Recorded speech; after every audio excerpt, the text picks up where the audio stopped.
I was sitting on the cold kitchen floor when I realized no one was coming that day. The clock showed a time I no longer trusted because it had been a long time since anyone had adjusted it.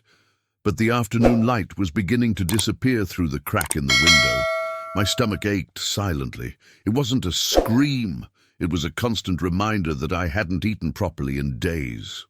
The door remained closed. No key turned. No footsteps in the hallway. No voices. And at that moment something became clear. Even without anyone saying anything, I was no longer expected by anyone. It wasn't a late visit. It wasn't a one-off oversight. It was abandonment. But it still didn't make sense, because families don't do that. At least that's what I always believed. If you follow true stories like this, subscribe now. Now let me tell you how it all began.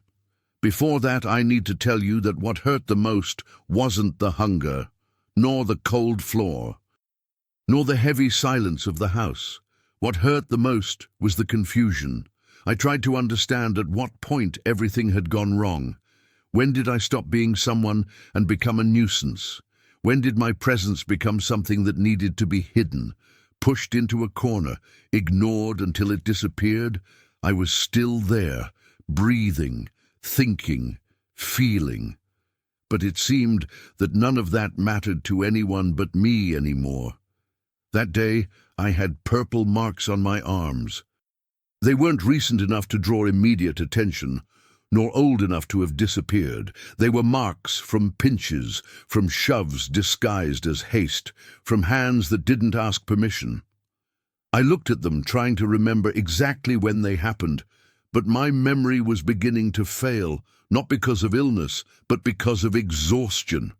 Exhaustion from constantly being questioned, exhaustion from hearing that I exaggerated, that I confused things, that I was becoming difficult. Little by little, I began to believe that perhaps the problem was me. The house where I was staying wasn't a strange place. I knew every crack in the wall, every creak in the floorboards, every shadow cast at night. It had once been a home full of conversation, hot food, people coming and going. Now it was too quiet a space to be called home. The furniture seemed too big for me, as if I had shrunk. The television was always off because they said I made too much noise. The telephone was always far away, stored somewhere I couldn't easily reach. They said it was so I wouldn't get confused. For my safety, there was always a justification. I tried to get up from the floor, but my legs didn't respond immediately. An elderly person's body learns to obey more slowly, especially after days without proper nutrition. I leaned my hand against the wall and felt a sharp pain in my shoulder, a reminder of another fall that no one wanted to hear about. They said I was clumsy, that I made up stories, that it was nothing. Nothing seemed serious when it happened to me. The silence of the house was broken only by the distant noise of the street. People living their lives normally, coming and going, without imagining that inside someone was being slowly erased. I thought of screaming, but my voice no longer had the strength. I thought of knocking on the door, but my hands trembled. I thought of waiting, because waiting was what I'd been doing for a long time. Waiting for someone to notice, waiting for someone to ask, waiting for someone to care. There was a dirty plate on the sink with dried-out remains of something I didn't remember eating. The water had been cut off since the previous day. They said it was temporary. Everything was always temporary. The lack of food, the lack of care, the lack of respect. There was always a vague promise that things would get better later, always later. Meanwhile, I learned to take up less space, to speak less, to exist less. I didn't know exactly how long I'd been there alone that day. Time loses its meaning when no one makes their presence known. The body begins to give signals that the mind tries to ignore. Dizziness, weakness, a chill that didn't come from outside. I wondered if anyone would miss me if I simply stopped getting up from the floor. If anyone would notice the absence of someone who had already been treated as absent. The strangest thing is that, even in that state, I was still trying to protect the person who left me there.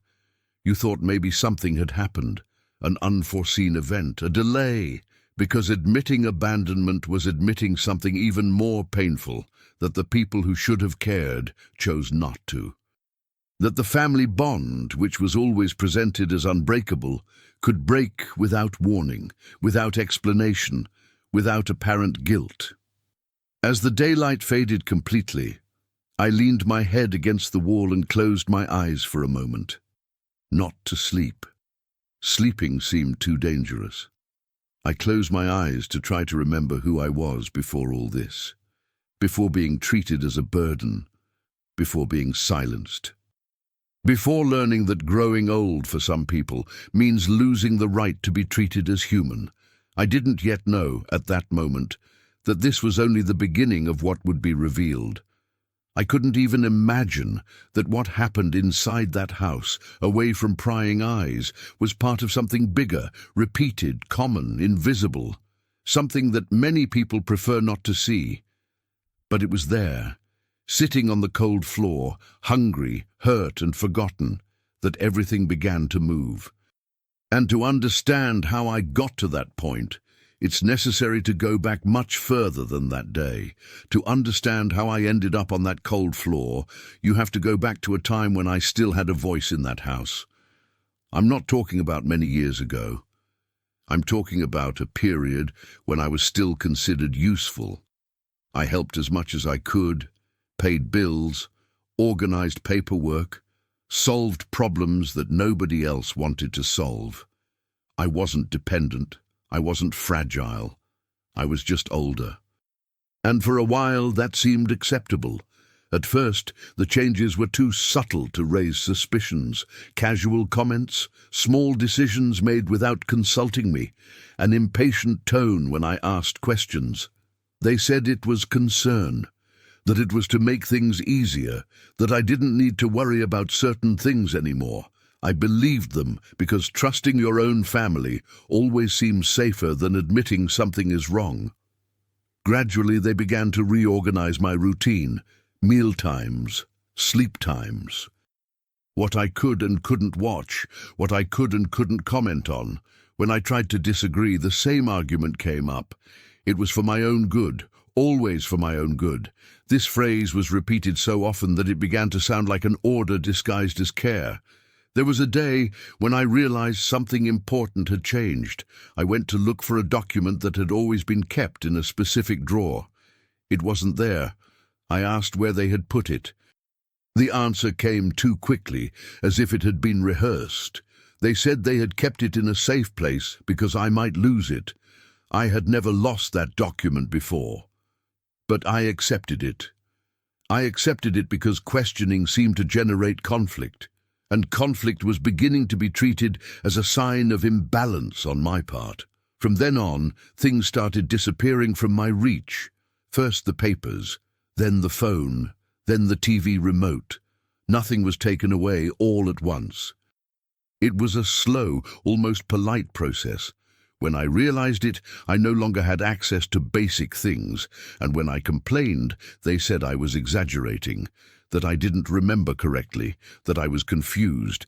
They repeated this so many times that I began to doubt my own perception. My diet changed too. At first, they said certain foods weren't good for me. Then, the meals got smaller, simpler, sometimes late, sometimes forgotten. When I mentioned I was hungry, I'd hear that I'd just eaten. I knew I hadn't, but I started to wonder if maybe I really was forgetting. This constant doubt was an invisible prison. The physical aggression didn't start out as something explicit. It came in quick shoves, squeezes on the arm to make me walk faster, impatient hands adjusting my body as if I were an object out of place, always accompanied by a sigh, a tired look, as if I were too heavy a burden. He never apologized, just the normalization of the gesture, as if it were part of the routine. There was a fall in the room. I slipped and hit my shoulder. It hurt more than I expected. I called for help. They took a long time to come. When they did, they said I needed to pay more attention. that I was a burden, that they couldn't be watching me all the time. I spent days in pain, without treatment, without care. When the purple mark appeared, they said it was just a sign of aging. Everything was explained by age. The isolation gradually took hold without fanfare. Visits began to be discouraged. They said I got tired, that I was too restless.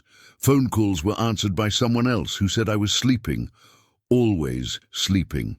Little by little, the world became distant, as if I were being pushed out of it slowly, so that no one would notice. I tried to resist, small, timid attempts, persistent questions, uncomfortable comments. Each attempt was followed by reprimand. The atmosphere in the house became heavy. Silence became punishment. I learned that speaking had consequences. I learned that staying quiet was safer. This learning is a form of violence that leaves no visible marks but corrodes from within. The financial situation also changed, although no one explained how. I stopped dealing with payments. They said they would help, then that they would take over, then that it was better this way. I no longer saw bank statements. I didn't know how much money was coming in or going out. When I asked, they said I didn't need to worry about it, that everything was under control. The feeling of losing control of one's own life is one of the most humiliating there is. The worst part was the constant questioning of my lucidity. Any disagreement became proof that I wasn't well. Any intense emotion became a sign of imbalance. I became the object of observation, evaluation, and interpretation, never listened to. My version of events ceased to matter. I was present, but I had no authority, not even over my own story. Over time, I began to realize it wasn't just neglect. It was a pattern, a silent system where my needs always came last, where my discomfort was inconvenient, where my suffering was invisible. Yet I couldn't call it by its name. Calling it abuse seemed too harsh. I didn't want to believe it was happening to me. Now that I think about it, I realize that the abandonment I experienced the day I was left alone in the kitchen wasn't an isolated event. It was the logical consequence of a long process. A process in which I was gradually removed from the center of my own life. A process in which I ceased to be a person and became a problem. On that day, they simply removed the last thread that still connected me to the idea of care. And the most frightening thing is knowing that while all this was happening, nothing seemed out of place to an outsider. There were no constant screams, there were no scandals, there was silence. And silence, when it comes to an elderly person, is often interpreted as normal. But it wasn't normal. It never was. After that period when everything started being decided by me without me, something changed inside me too. It wasn't all at once. It was like a slow shrinking. I started measuring every word before speaking, every movement before making it. The house no longer seemed like a shared space, but a territory where I needed to ask permission to exist. I woke up early, even when there was no reason, because sleeping too much generated comments. If I slept too little, they said I was restless. Any behavior was observed, evaluated, used against me. My eating habits remained irregular. Some days I received something simple, almost automatic, as if eating were an uncomfortable task to be resolved quickly. On other days, no one seemed to remember. When I mentioned hunger, the response was filled with impatience. They said I had just eaten. I knew I hadn't, but the insistence was so great that I began to mentally record each meal, as if I needed to prove to myself that I was still lucid. Access to money became a distant memory. I no longer handled anything. I didn't see monetary values. I didn't sign anything. Documents appeared before me to be signed quickly, always accompanied by vague explanations. It's just to make things easier. It's simple. We'll talk later. I trusted because I didn't feel in a position to distrust. Trusting seemed less painful than confronting and being treated like a distrustful, difficult, problematic old man. There was one particular episode that stuck with me. I overheard a quiet conversation in the other room, words broken, numbers mentioned quickly. When I asked what it was about, the answer was curt. They said I was listening too much, that it wasn't my business.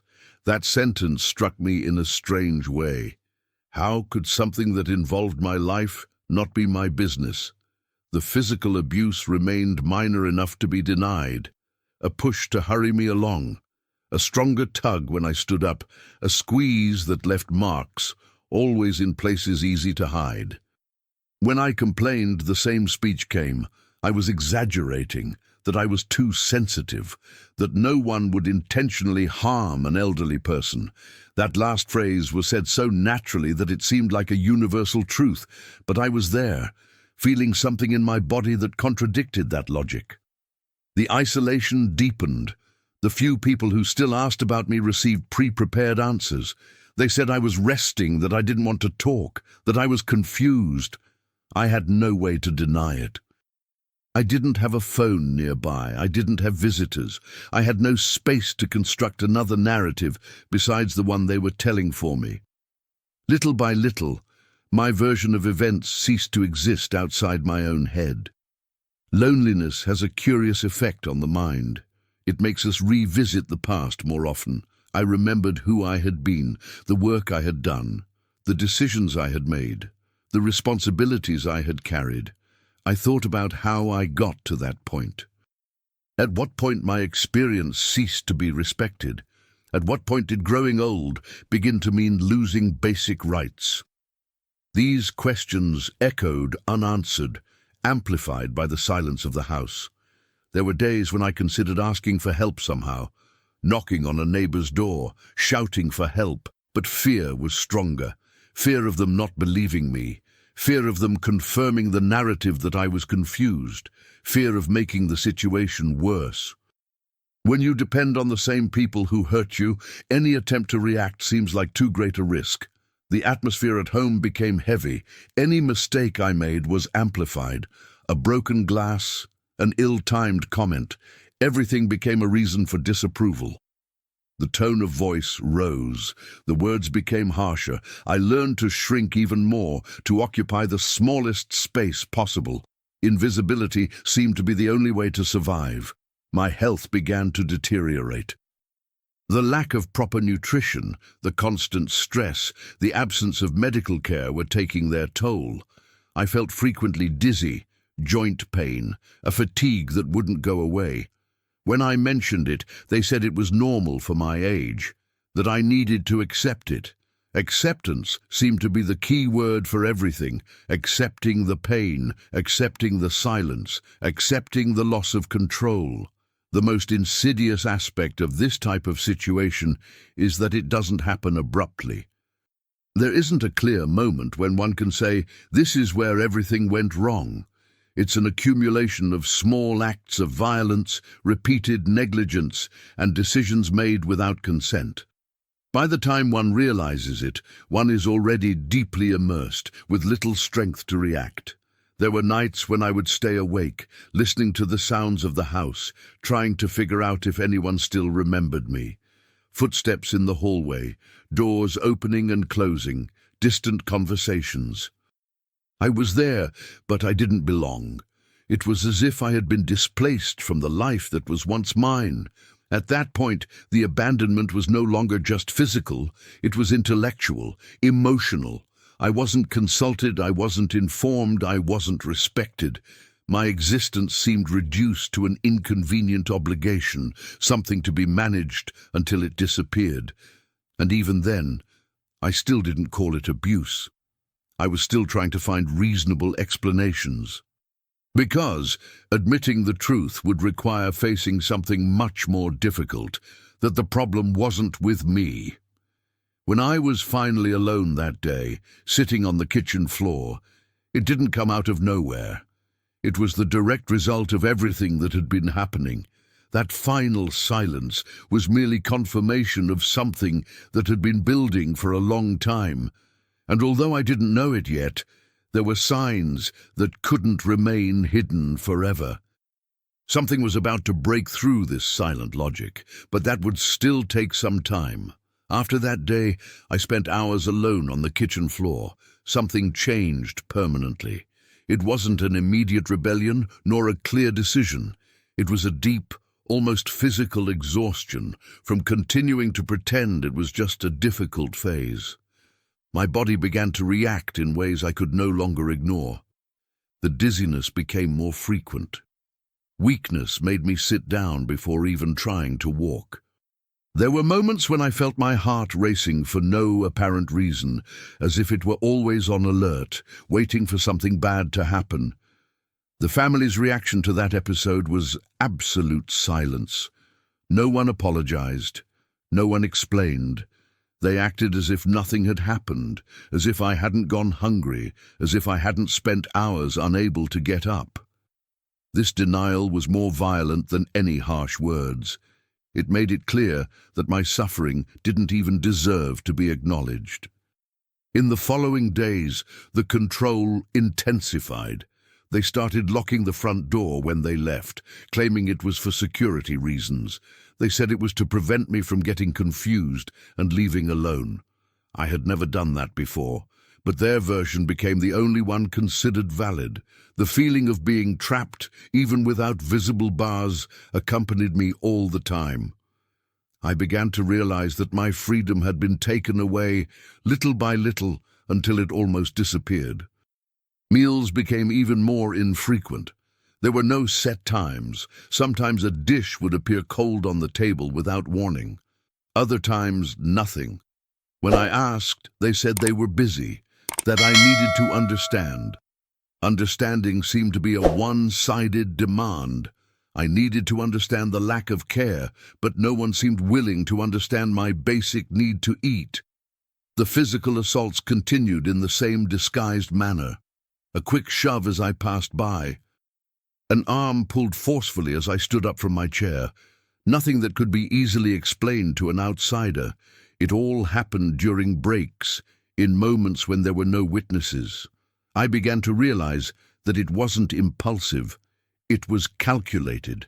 They knew exactly how far they could go without leaving obvious evidence. My mental health also began to be questioned more explicitly. Comments about my memory came up frequently.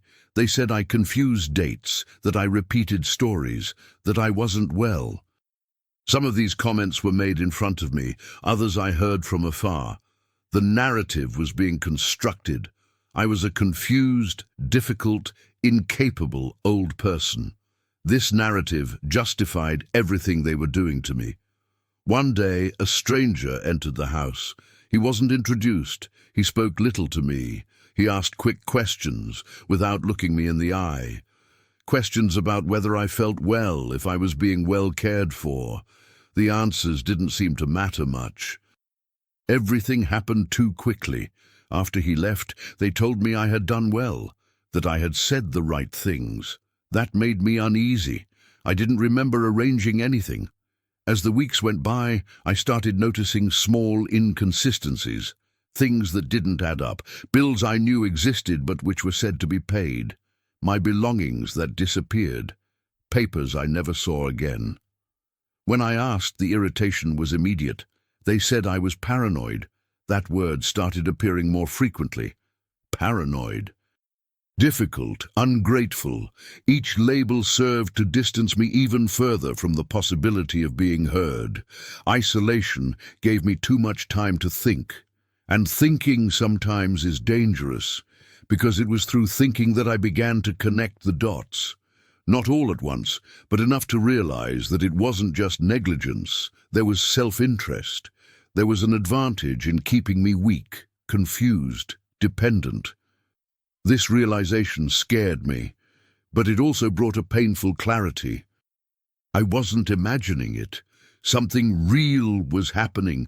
My attempt to react was small, almost imperceptible. A comment let slip when someone mentioned a financial matter. A closer look at a document left on the table. A sentence abruptly interrupted when they realized I was listening. These small things began to generate more aggressive reactions. My tone of voice rose more easily. The atmosphere became tense. I was stepping out of the expected role, that of the silent old man. The tension culminated in a particularly difficult night. There was an argument between them in another room, voices louder than usual. My name was mentioned. Words like risk, problem, and solve this quickly reached me. My heart raced. I felt a different, deeper fear. It wasn't the fear of being pushed or going hungry. It was the fear of disappearing completely, of being erased without anyone noticing. The next morning, I woke with the feeling that something was about to happen. The atmosphere was strange. Few words, quick glances. The door was locked again when they left. I was alone once more, but this time I didn't sit on the floor. I stood as long as I could, leaning on the table, trying to keep my awareness clear. I knew I needed to be alert. It was in this state of heightened alert that I heard a different sound coming from the room. A small, forgotten device left on was picking up distant voices. I wasn't supposed to hear it, but I did. I couldn't understand everything, just fragments, enough to confirm that I wasn't wrong, that something was being done in secret, something that, if it came to light, couldn't be justified as care. At that moment, even weak, even frightened, I understood that silence had become more dangerous than any reaction. I still didn't know how, or when, or who would hear. But something inside me stirred. For the first time in a long time, the idea of remaining silent began to seem unbearable. And that would change everything. After that night when I overheard fragments of a conversation that shouldn't have reached my ears, I began to live in a state of constant alertness. It wasn't courage, it was necessity. I knew that any slip-up on my part would be used against me. At the same time, something had changed internally. The doubt that had accompanied me for so long began to give way to an uncomfortable certainty. I wasn't safe in that house.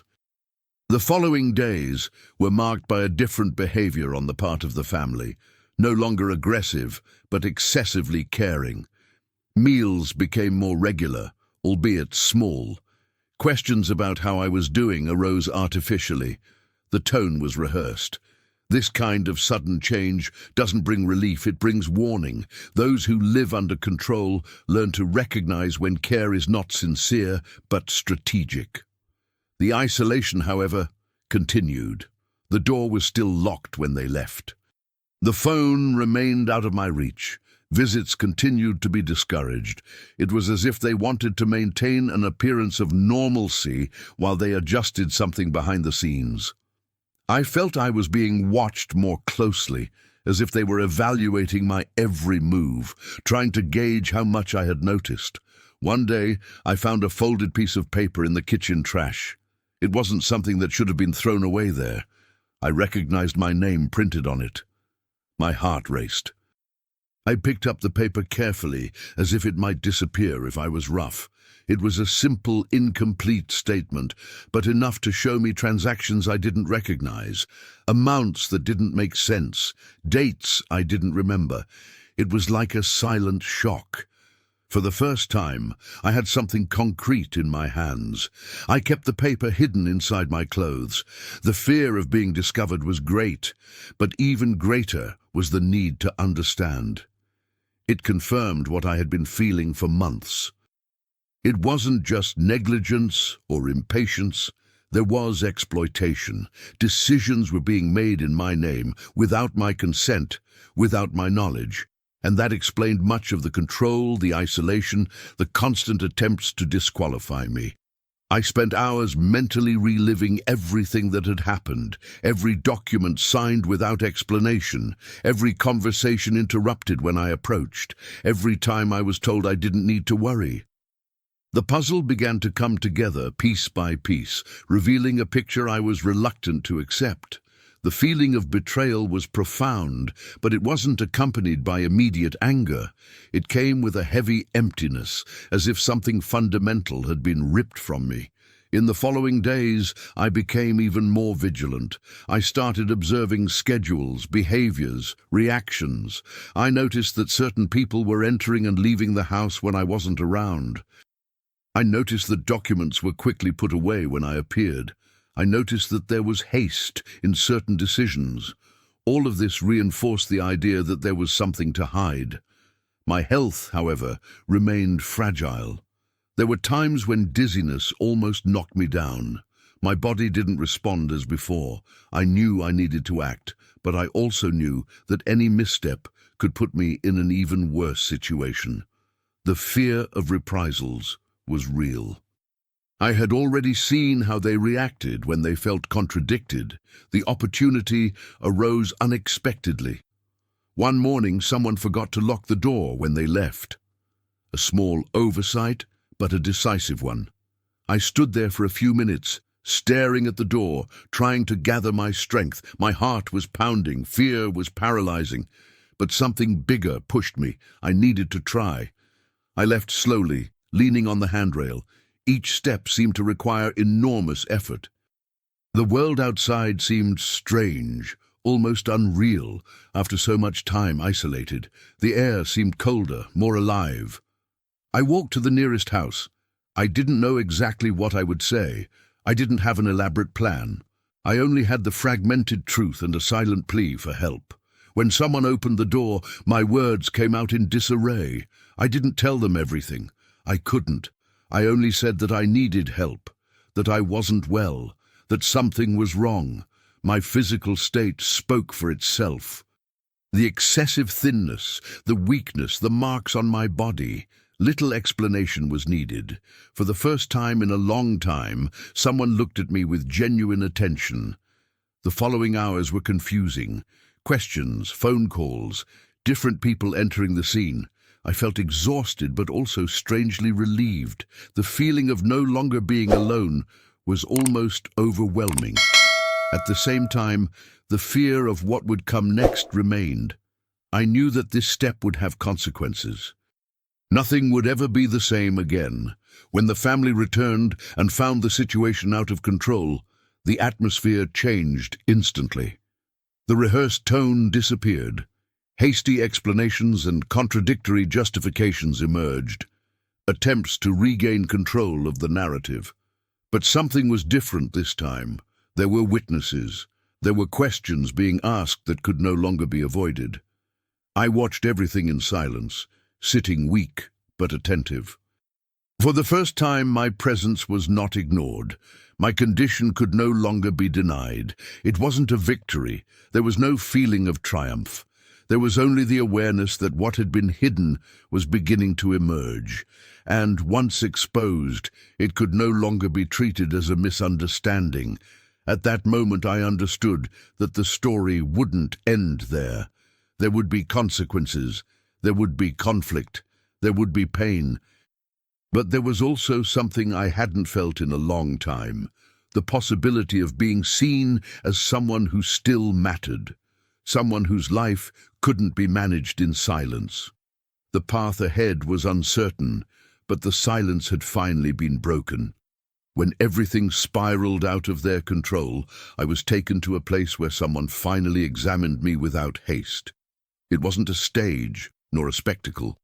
It was a simple room with bright light and direct questions. For the first time, no one answered for me. They asked me to speak in my own time. I trembled, more from fear than from cold, because I knew that any word could turn into war. But I also knew that if I retreated, I would return to the silence that almost extinguished me. So I began with what was undeniable: the hunger, the falls, the scars, the locked door. Those who listened didn't react with theatrical shock. They reacted seriously. They took notes. They looked closely. They asked questions no one had asked before: how long I'd been eating so little, who kept my documents, who controlled my phone, why I seemed afraid to answer. I couldn't say everything clearly, because abuse like that is confusing. He doesn't arrive shouting. He arrives changing rules, diminishing you, making what never was seem normal. Even so, Each of my answers seemed to give back a piece of me. Then came conversations I didn't hear entirely, but I felt their weight. Outside, my family tried to maintain the narrative that I was difficult, confused, ungrateful. They said I refused food, that I made up stories, that I fell on my own. But my body told a different story. My body couldn't lie about weakness, malnutrition, lack of basic care. And when there's a pattern, an excuse isn't enough. A careful look is enough to realize it wasn't an isolated incident, it was routine. I saw their control fail in small details. One of them contradicted himself about schedules. Another said I was always sleeping, but couldn't say when I had been seen by someone from outside. A document appeared with a hasty signature, and no one could explain why I didn't have a copy. The narrative they had built for months began to crack because, for the first time, it didn't depend solely on their word. There were records, there were questions, there were people looking without fear of causing offense. I also broke down in a different way. I cried, but not out of self-pity. It was from accumulated shame. Shame for having allowed myself to be pushed into a corner. Shame for having doubted my own lucidity. Shame for having protected those who hurt me, trying to find justifications for the unjustifiable. No one should go through this, but elderly people do every day, because abuse hides behind closed doors and in the collective belief that family always takes care. Sometimes family also hurts. When they asked me where I wanted to stay, I realized the cruelty of the question. I wanted to return to a place that no longer existed, a home where I was respected, but I couldn't return to the same house in the same way. So the conversation shifted. Security, supervision, someone responsible who wouldn't be confused with possession. They said I had rights. The word rights sounded strange because I had spent so much time living as if I were a favor. Being treated like a person again was almost frightening. My family reacted as if they'd lost something they considered their own. I'm not talking about money, I'm talking about control. They tried to convince me to resolve it at home. They tried to make me feel guilty for exposing intimate matters. The old trick, transforming the violence into shame for the victim. But this time, I wasn't alone. Someone said aloud that abuse isn't a domestic problem, it's a crime and a life-threatening risk. Hearing that gave me a kind of strength that didn't come from my body. It came from the truth. The following days were difficult because freedom comes at a price when you've left an invisible cage. I was afraid of retaliation, afraid of going back, afraid that they wouldn't believe me afterward. I had moments of confusion and guilt, because a mind accustomed to violence tries to find fault within itself. But there was a movement happening outside of me. Assessments, guidance, protective measures, investigations into who was responsible for what, who signed what, who decided what. I stopped being a problem and became a case that needed to be handled responsibly. What struck me most was the difference between care and the appearance of care. True care asks, explains, respects, gives choices, doesn't isolate. The appearance of care silences, decides, imprisons, controls, humiliates. I spent too much time confusing the two because I wanted to believe. And that's where many elderly people get trapped. The hope that things will get better, the fear of losing the little companionship they have left, the fear of denouncing their own family. But life dwindles until only survival remains, and survival is not life. If this story touched you, like the video, subscribe to the channel, and comment on where you're listening from, because this helps other people see signs that go unnoticed. And especially if you know an elderly person living in isolation, hunger, neglect, or financial exploitation, don't wait to be absolutely sure to act, seek help, talk to protection services, file a report. For those in the US, there is the Elder Care Locator, 1-800-677-1116, and the National Elder Fraud Hotline, 1-833-372-8311. In an emergency, call 911. I didn't end this story as a hero. I ended it as an old man who learned too late that silence isn't peace, it's hiding. There were still consequences, there was still pain, there was still rebuilding, but one thing returned to me, slowly, like someone relearning to breathe. My existence had weight. I didn't need to disappear for the house to be quiet.